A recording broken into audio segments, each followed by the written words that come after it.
There's something truly ancient, primal, lodged deep within our very DNA, isn't there? It's that chilling, exhilarating fear of something immense, untamed, something that could simply overpower you. Humanity's oldest fears so often involve being prey. And what better embodies that primal terror mixed with profound awe than gigantic, prehistoric beasts? It's a feeling the Jurassic franchise has tapped into with unparalleled success for decades, generating billions of dollars in the process. And today, we are diving headfirst back into that captivating world to unpack the critical reviews for the latest roar from the prehistoric past, Jurassic World Rebirth. Our mission is to explore whether this proclaimed rebirth truly breathes invigorating new life into this beloved or perhaps beleaguered series, or if it's just another familiar, albeit expensive stomp through the jungle. We've gathered reviews from major publications like Variety, Deadline, The Hollywood Reporter, The Guardian, and more to get to the truth. So let's peel back the layers and see what the critics really thought. The premise of Jurassic World Rebirth sets the stage 5 years after the chaos of Dominion. The world has become jaded. Dinosaurs, now facing extinction once again due to a mix of climate change and other global events, are relegated to a forbidden tropical island called Isla Sonobel. This backdrop serves a deliberate attempt by the filmmakers to return to the franchise's origins, the pure DNA of the 1993 original. The vision was to reject what many critics called the tyranny of VFX, where unconvincing visuals illustrated increasingly corny situations and instead recapture the contained suspense and genuine wonder that made the first film so iconic. The central motivation driving the plot is classic corporate greed. A shady big pharma hotshot named Martin Krebs discovers that the island's ancient creatures hold the key to a revolutionary multi-billion-dollar heart disease medication. He recruits a team for a suicide mission to the dangerous island to collect DNA samples from three specific, massive species: the aquatic Mosasaurus, the terrestrial Titanosaurus, and the avian Quetzalcoatlus.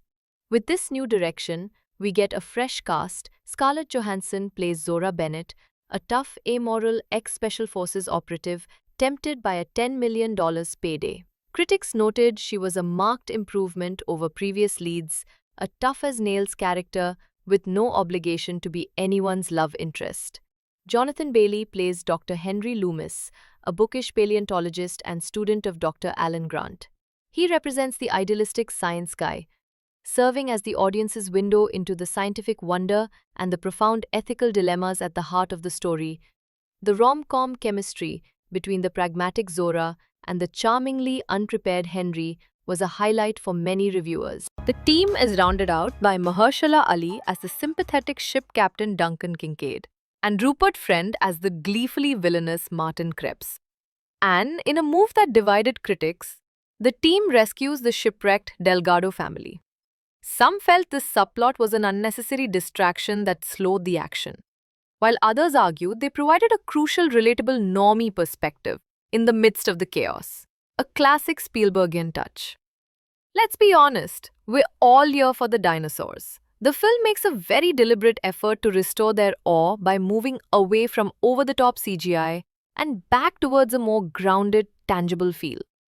The terrifying Mosasaurus expands the hunt to the open sea in a sequence with strong Jaws comparisons. The majestic herbivorous Titanosaurus provides a moment of pure wonder, beautifully illustrating the awe that balances the terror. And the flying Quetzalcoatlus introduces a new vertical dimension to the scares, relentlessly pursuing our heroes into claustrophobic underground tunnels. But the true new horror is the Distortus Rex, or D-Rex, a six-legged mutant hybrid with a head like a beluga whale, hatched in a secret research facility on the island. It's the film's big bad, a grotesque product of human hubris. Of course, old favorites return.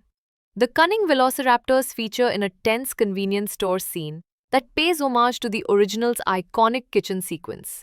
And the franchise superstar, the T-Rex, makes a welcome return in a fantastic river encounter. A scene from Michael Crichton's original novel, finally made possible with modern technology. And yes, it swims! So, after all this, what was the final word? It was genuinely a mixed bag. On the high praise side, some reviews emphatically called it the best Jurassic film in years, and even the second best in the entire franchise. Gareth Edwards' direction was consistently highlighted as one of the film's strongest assets, praised for its focus on suspense over excess, and his commendable restraint with CGI. David Koepp's screenplay was lauded for delivering heart, dark comedy, and well-drawn characters. However, a major critique was familiarity and a perceived lack of originality. Some called it a cold-blooded clone, arguing it rehashed Spielberg's formula in the most basic of ways, leading to abundant déjà vu. Character depth was another issue, with some critics finding the cast to be hollow or thinly drawn, and the Delgado family subplot was frequently cited as a narrative misstep. Thematic ambiguity was also raised, with the film accused of introducing powerful ethical ideas, but failing to explore them with any real depth. Ultimately, while opinions are divided on its contribution to the franchise's future, the box office predictions are incredibly strong, indicating that despite mixed reviews, audience interest is at an all-time high. Jurassic World Rebirth stands as a very conscious attempt to return to the core strengths that made us fall in love with this world in the first place. It largely succeeds in crafting thrilling set pieces and introducing compelling new human dynamics, but still faces criticism for its familiarity and occasional thematic shallowness. It's a testament to the enduring power of the core concept.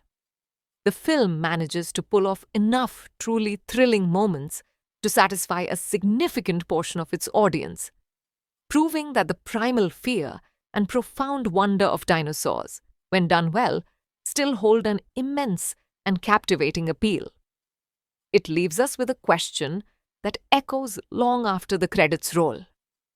In a world where we constantly resurrect our creations and our fears, what does it truly mean to coexist with the powerful forces we unleash?